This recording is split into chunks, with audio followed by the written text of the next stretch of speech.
Dámy a pánové, přijměte prosím pozvání na skvělý hudební večer v divadle Za plotem v areálu léčebny v pražských Bohnicích, na který vás zve klub Pátá kolona. Pozor, už ve čtvrtek 3. května. Program, který startuje v 17 hodin, se ponese v různobarevně písničkářském duchu. S naprosto čistým folkem vystoupí například David Alfík Devéter. Za zvuku besedě svítá. S trochou rokového počkej, to říkám já. S trochou rokového nádechu vystoupím také já, Míra Michálek. No jasně, společně se mnou, se Zuzkou Kleinovou.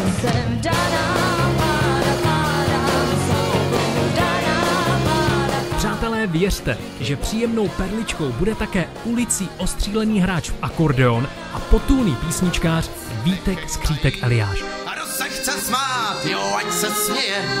A kdo se chce mračit, a jde do prdele. A kdo se chce mračit, se svými podmanivými písněmi nesoucích se ladně za doprovodu klavírních tónů dorazí také Bára Zmeková. Je úžasná, ani tu si prostě nemůžete nechat ujít.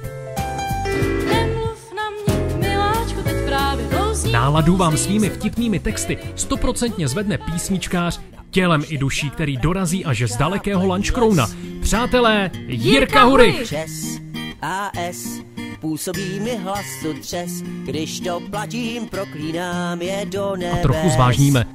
Vkládám na noční stolek krajkový kalhotky pod něj. Usínám nahá. Pro zpestření jsme pozvali také spisovatelku Janu Jiráskovou, která nám svým do děje vtahujícím přednesem představí její novou knihu Paranoidní pijavice. No a celý večer uzavře kapela plná veselých nástrojů a veselých melodií s dvojsmyslným názvem Sexy bombónky. Jedeme koncertovat do dálek.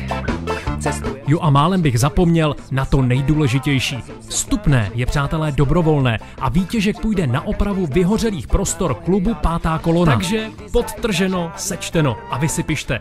Ve čtvrtek 3. května v divadle Za plotem v areálu léčebny v pražských Bohnicích. David Alfík Devéter, Míra Michálek a Zuzka Kleinová, Vítek Skřítek Eliáš, Bára Zmeková, Jirka Hurich, Jana Jirásková a Sexy bombónky. To je prostě večer plnej muziky a skvělý zábavy za dobrovolný vstupný, který navíc půjde na dobrou věc. Tak nás přijďte podpořit. Děkujeme.